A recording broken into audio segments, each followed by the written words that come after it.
Alors, bien chers amis, bonjour et bienvenue à cette Lectio Divina, ce petit partage d'évangile que nous allons vivre ensemble, calmement, sereinement.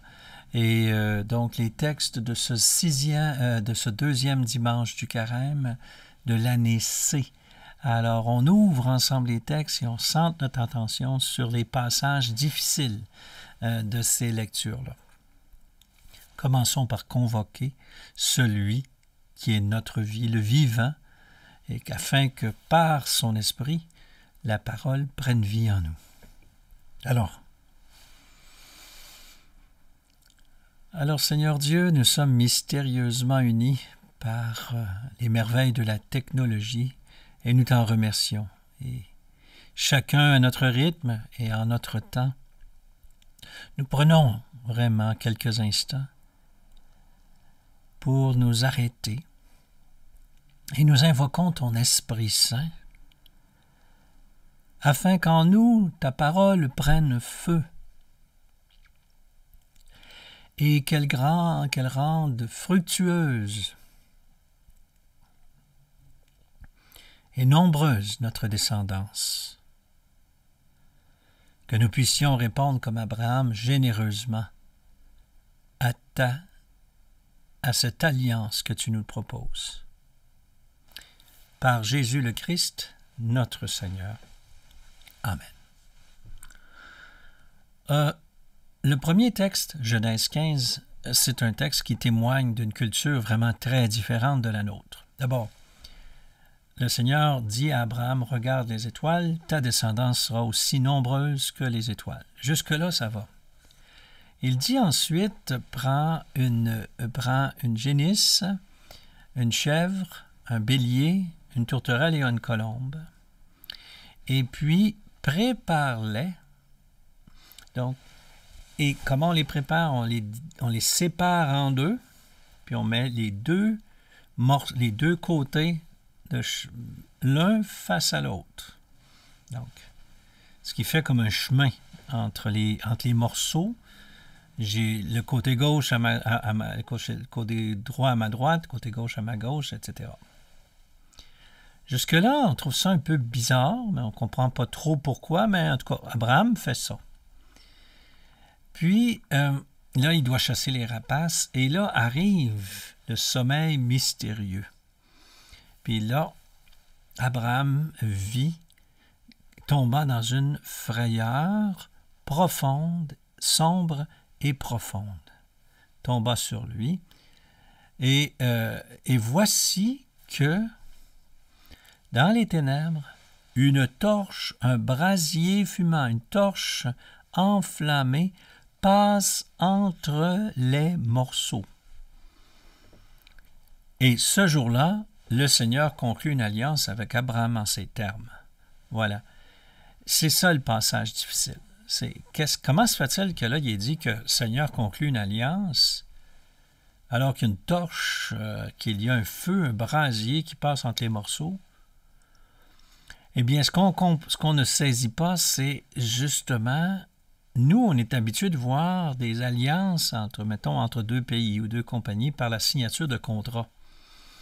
Ce qu'on ne réalise pas, c'est qu'il y avait d'autres façons et il y a d'autres manières de conclure une entente, de conclure une alliance.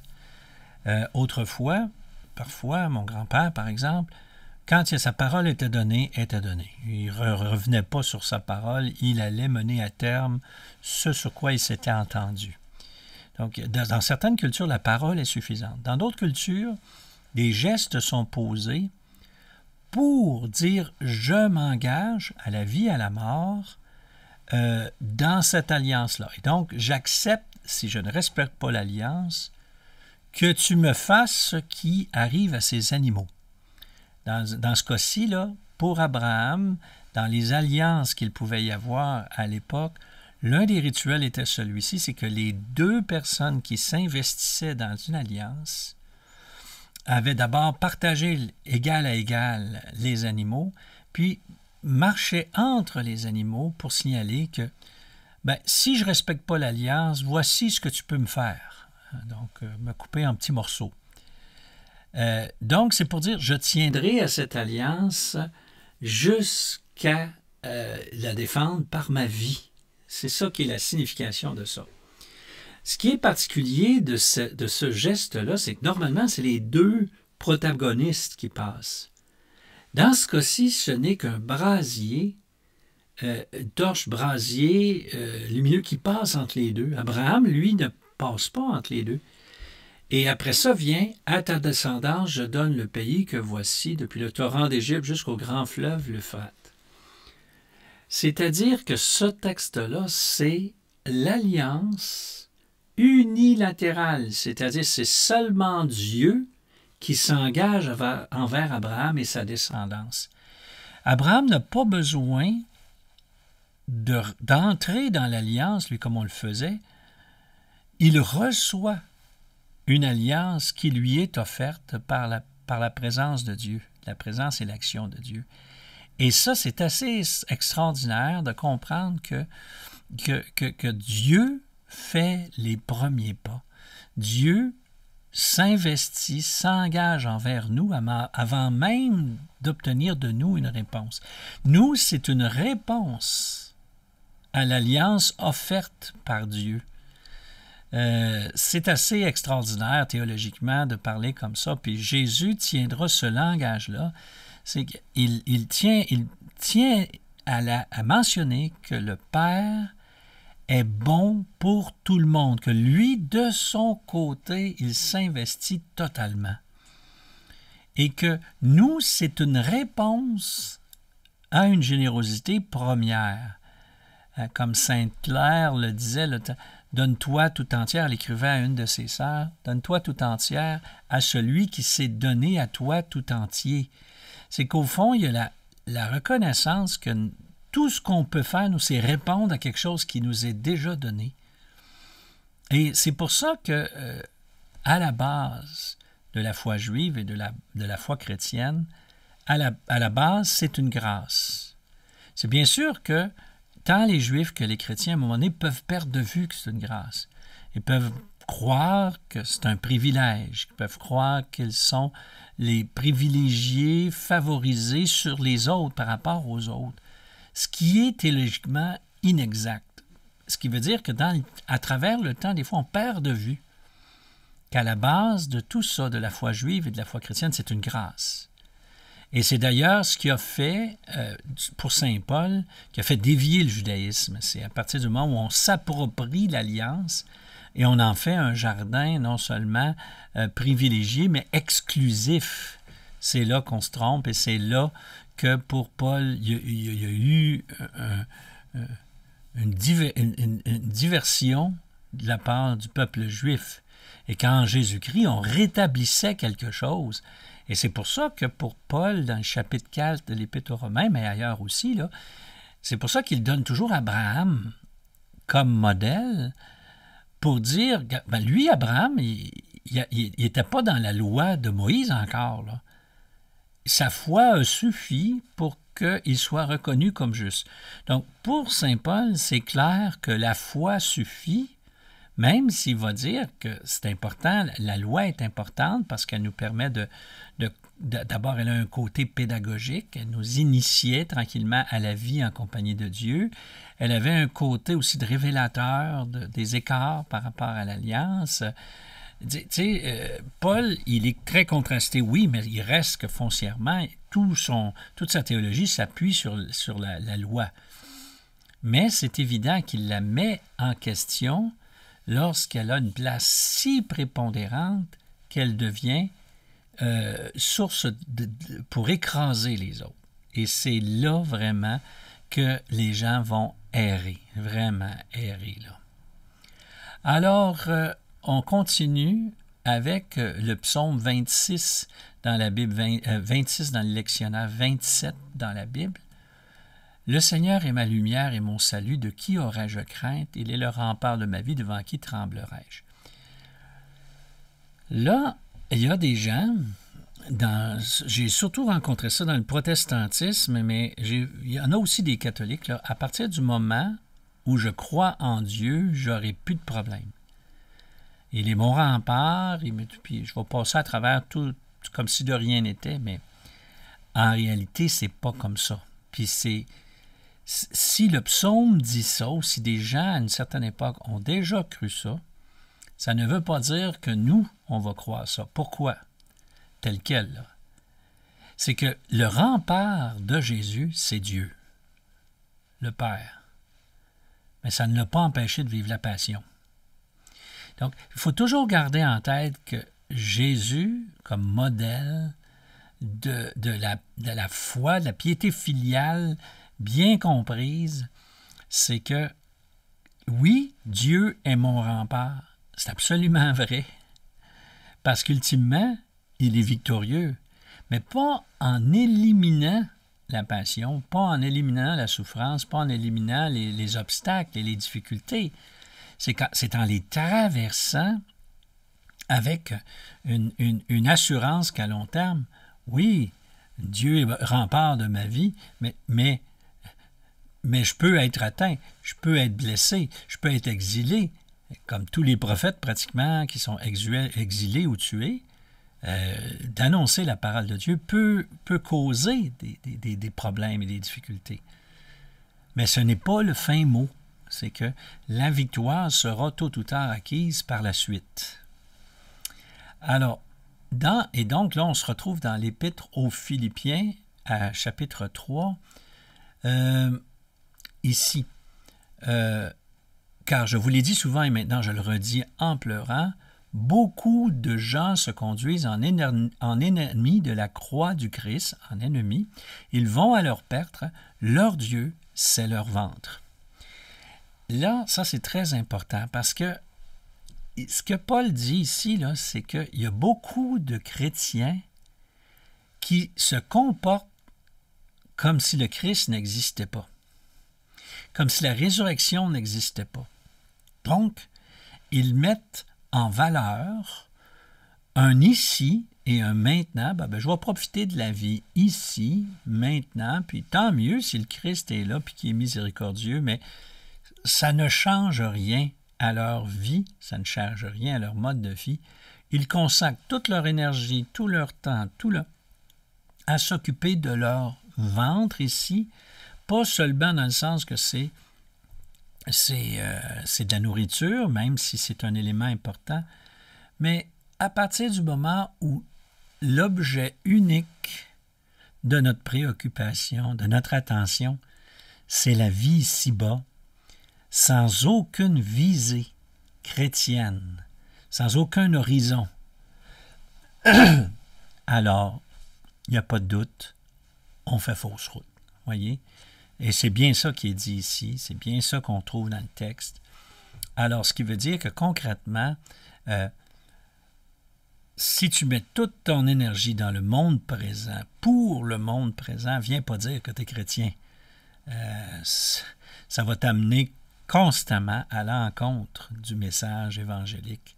Et quand tu t'investis dans le monde évangélique, quand tu t'investis dans la vie chrétienne, c'est clair que ton accent, le cœur de ta préoccupation n'est pas seulement ton ventre, la satisfaction de tout ce que le corps a besoin, mais tu sais, c'est pas dans le sens où est-ce que avoir ce qu'il faut, là, mais c'est dans le sens de tout mettre son énergie, son attention, sa préoccupation sur des choses passagères. Ça, on a parlé beaucoup. Toute la notion de chair dans les épîtres de Paul, c'est d'abord ce qui va disparaître. C'est ce qui est voué à la mort. C'est pas un jugement moral. Beaucoup de prédications ont fait un jugement moral. C'est voué à la mort dans le sens où est-ce que c'est mauvais. C'est pas dans ce sens-là. C'est que c'est passager. C'est mauvais dans le sens que c'est temporaire, dans le sens que c'est éphémère, oui, mais c'est pas nécessairement mauvais dans le sens que c'est moralement mauvais. Il y a d'autres passages où, en effet, là, il y a la question de se consacrer à la mort dans le sens où est-ce que c'est moralement mauvais, mais ce n'est pas tous les textes qui parlent de la chair et de la mort dans ce sens-là. Des fois, c'est juste très neutre, ça va passer, tu sais, c'est passager. Et puis en face de ça, c'est l'éternel. Tu sais. Finalement, nous sommes dans l'Épître de Luc au chapitre 9, versets 28 et suivants. C'est le récit de la transfiguration. Alors, vous connaissez le récit de la transfiguration. Jésus priait ici et il devient tout autre et son vêtement devint d'une blancheur éblouissante. Et donc, il s'entretenait avec deux personnages, Moïse et la loi et les prophètes. On résume 90% de la parole par ces deux figures-là. Donc, c'est un appui à Jésus qui intègre tout l'Ancien Testament, toute la première alliance. Et là, Pierre et ses compagnons étaient accablés de sommeil, mais restant éveillés, ils virent la gloire de Jésus. Et Pierre dit à Jésus, « Maître, il est bon que nous soyons ici, faisons 3 tentes, une pour toi, une pour Moïse et une pour Élie. » Il y a beaucoup, évidemment, de commentaires très beaux au niveau spirituel qui ont été racontés sur le fait de vouloir rester dans la gloire divine, vouloir rester dans la compagnie des saints, en compagnie de Jésus glorifié.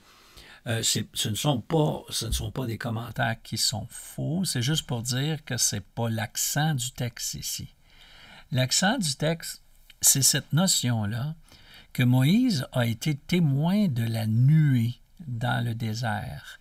Et puis, Élie a été transporté sur les chariots célestes. Donc, Élie appartient au monde céleste. À l'époque de Jésus, comme le texte biblique ne parle pas de la mort d'Élie, mais du fait qu'il a été emporté dans un chariot de feu devant Élisée, il appartient donc au monde céleste. Et ces deux personnages-là viennent nous parler de la nuée, viennent nous dire c'est la nuée divine, la nuée du Dieu d'Abraham, Isaac, Jacob, Moïse, David, Élie. Ça vient mettre un sceau sur la nuée. Et cette nuée-là, ce qu'elle dit, c'est « Celui-ci est mon fils, celui que j'ai choisi, écoutez-le ». Attention, il ne s'agit pas seulement de dire l'identité de Jésus de Nazareth, c'est d'être le fils du Père. Ça, c'est vrai que c'est là. Mais c'est la conséquence qui est importante. C'est écoutez-le. C'est-à-dire que dans la parole de Jésus, il y a quelque chose d'irremplaçable. Quand vous écoutez Jésus, vous écoutez le Père. Quand vous écoutez Jésus, vous écoutez la parole éternelle, la parole du royaume. Et ça, c'est confirmé par ceux qui ont été témoins de la présence divine en Moïse et en Élie. Alors, et pendant que cette voix-là arrive, Jésus est tout seul. Et là, donc, est-ce que ça veut dire que la gloire est disparue? Non, non. La gloire n'est pas disparue, c'est-à-dire qu'elle réside en Jésus de Nazareth. Les gens qui regardaient avec leurs yeux voyaient Jésus de Nazareth, Rabbi galiléen. Mais les disciples témoins de ça, eux, ce qu'ils désormais doivent comprendre, c'est que c'est Jésus, Fils de Dieu. Là, je vais l'écouter, hein, s'il vous plaît. Là, je vais tendre l'oreille. Si je ne l'avais pas tendu jusqu'à ce moment-là, là, je le sais qu'il faut que je le fasse sans faute. Sans faute. Et voici le récit de la transfiguration. J'ai déjà mentionné ça à l'occasion, c'est que dans l'orthodoxie, la transfiguration qui est appelée la théophanie. Ce n'est pas un miracle qui se passe en Jésus. Pour eux autres, ce sont les disciples qui voient Jésus tel qu'il est. C'est-à-dire que ce dont ils ont été témoins à la transfiguration, c'est en fait la vérité. C'est comme ça que Jésus est tout le temps. en compagnie de Moïse, d'Élie et du Père. C'est juste que nous n'avons pas les yeux pour le voir comme ça. Et donc, toute la vie chrétienne, c'est de croître dans la compréhension, dans la vision, dans l'écoute de la parole, qui va faire qu'en Jésus, on va reconnaître le Fils de Dieu, qu'en Jésus, on va reconnaître toute la gloire de Dieu qui réside en lui.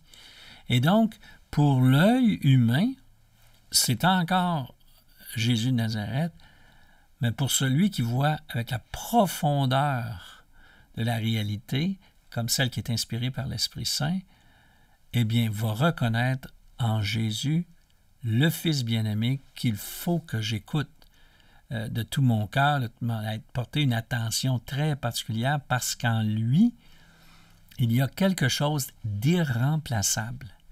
Et c'est ça, je pense, qui est peut-être l'élément que des fois des chrétiens d'aujourd'hui oublient.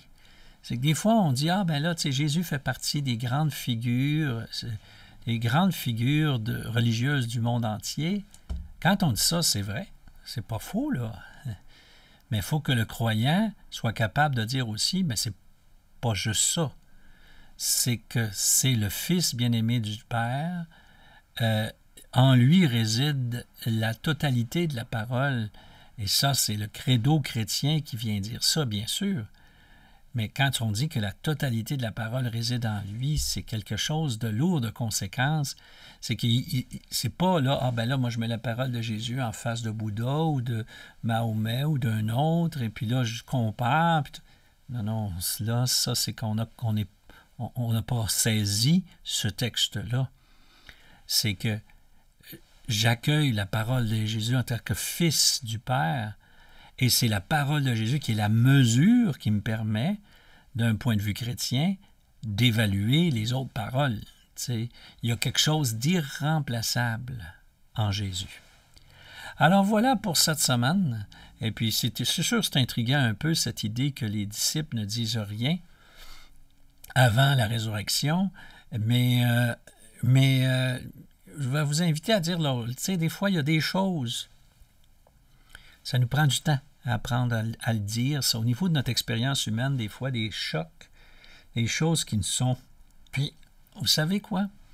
Dans l'ordre du royaume, dans l'ordre de la révélation spirituelle, des fois, on n'est pas certain que c'est pas soit notre désir, notre intention, et ça prend un petit peu de temps avant de départager entre ce qui est ma parole ou ce qui est la parole qui m'est transmise, mais de la part de Dieu. Ce n'est pas comme si c'est toujours clair.